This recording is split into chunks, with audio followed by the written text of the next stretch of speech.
Insane new episode of Fire Force Season 3. Episode 6 has just dropped, and we are looking at maybe the most exciting, thrilling episode of this season.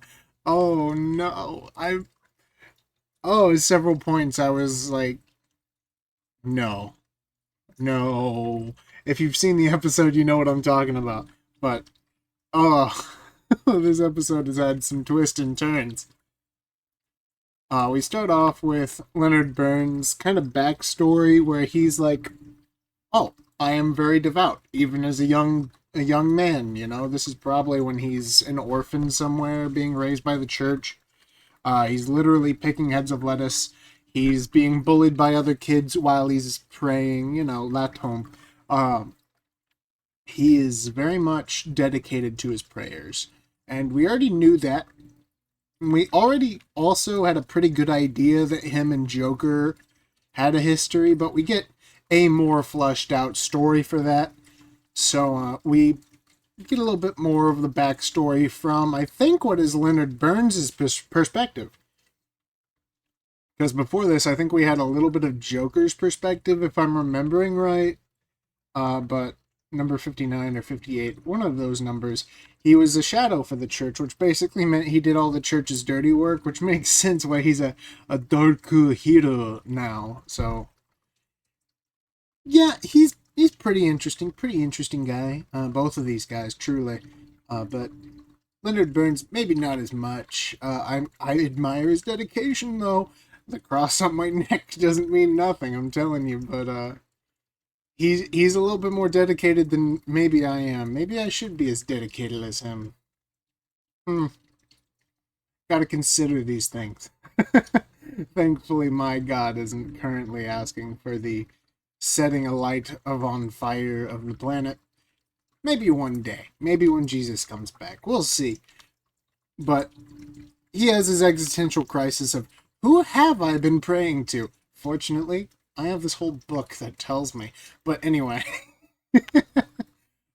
he's having this existential crisis, trying to figure it all out, and he's having a rough time of it, very clearly.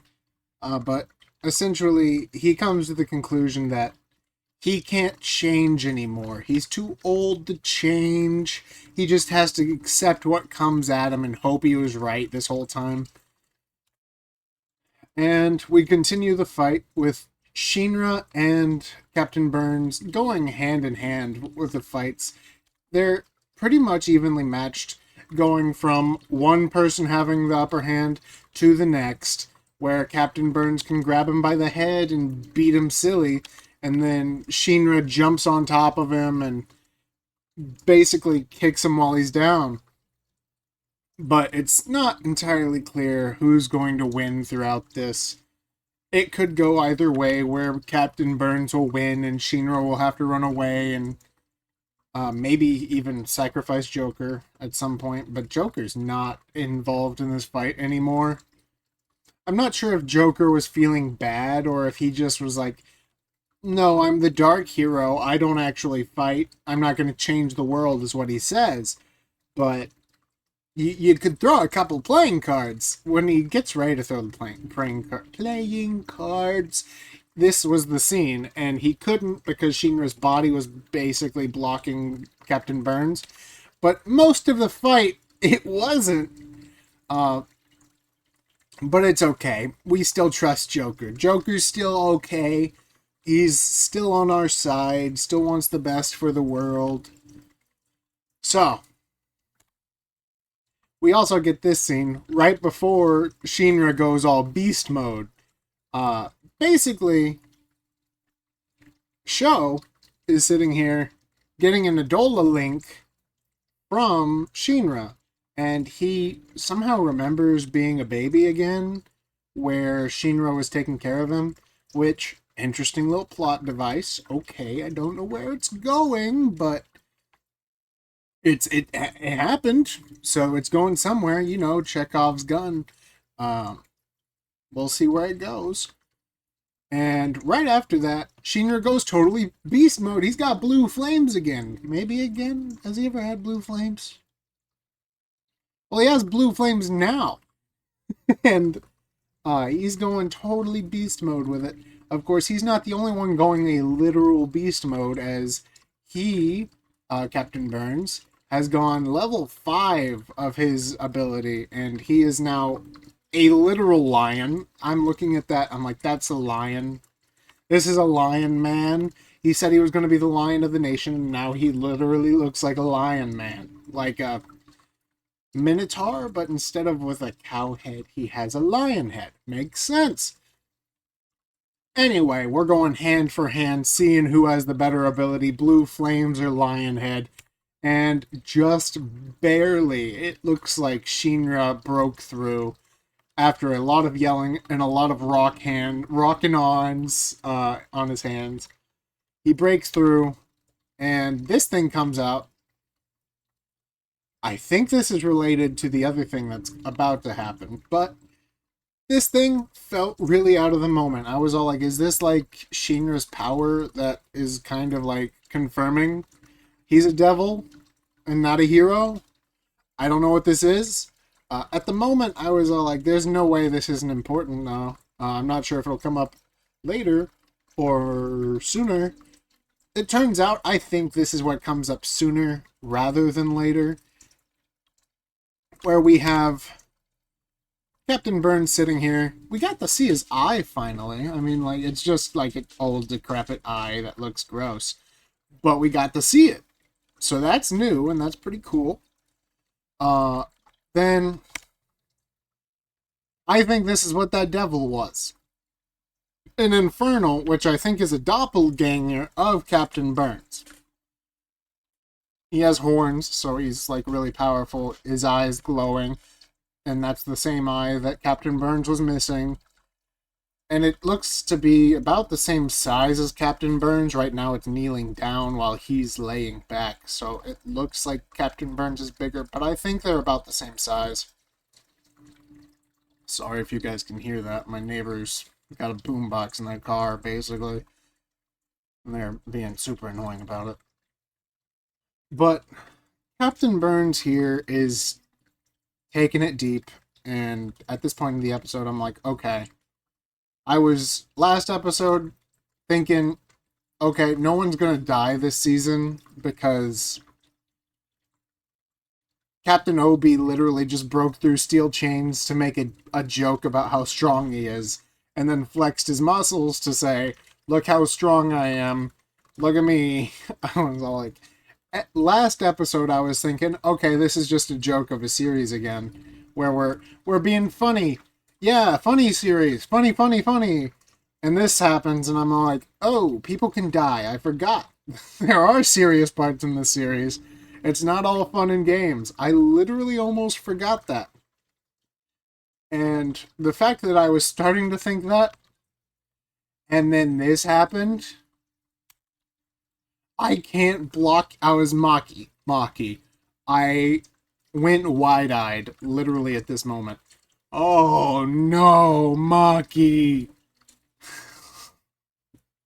I was actually terrified. I liked Maki. I liked the other people that are right behind her. I was like, okay, we have at least confirmation Maki's dead here. And then the sister prays, and everything turns out to be okay after this glorious scene of this back shot of Dragon. But the sister apparently saved her. Licht seems to be the only one who figured it out.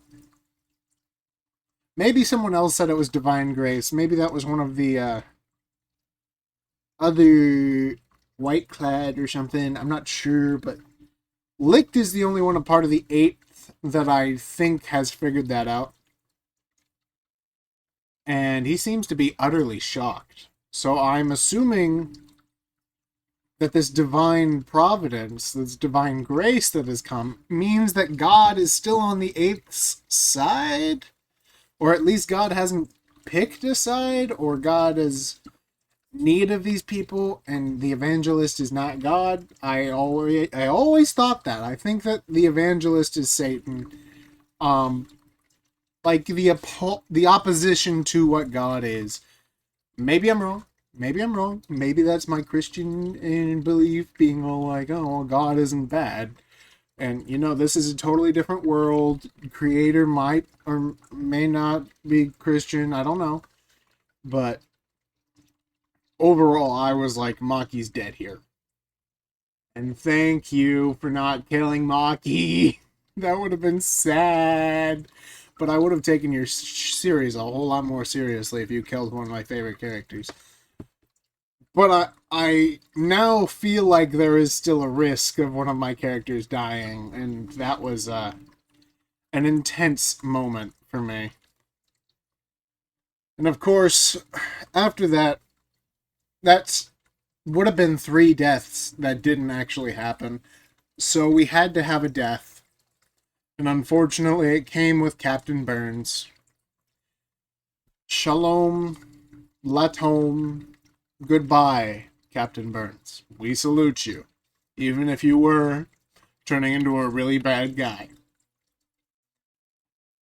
May you rest in peace in the eternal flame of fire. Or whatever. And then we get Benimaru. Benimaru's here, hiding his identity for some reason, but not in a good way because his eyes are literally... He has the O and the X over his eyes. We already know that's Benimaru. And he used the sticks that he always uses. It gives it away, dude. You gotta find a new attack if you're gonna hide your identity. And then you gotta find a new setup. Because everyone knows who you are because your eyes. But that was this episode of Fire Force. Fire Force Season 3, Episode 6. What do you guys think? This was pretty intense. I honestly cannot tell you where the series is going from here. I could guess that everyone in the fire department 8 is going to be okay. But honestly, at this point, I'm not sure. What do you guys think? Go ahead and leave a comment in the description. Oh! I caught myself before I finished it. Leave a comment in the comments. And like and subscribe if you enjoy this kind of content. I post every single time a new video comes out, so subscribe for more of this kind of content and hit the notification bell so then you will be notified whenever I post. Until next time, have a blessed day. And while you're here, go ahead and check out this video to see what you might have missed.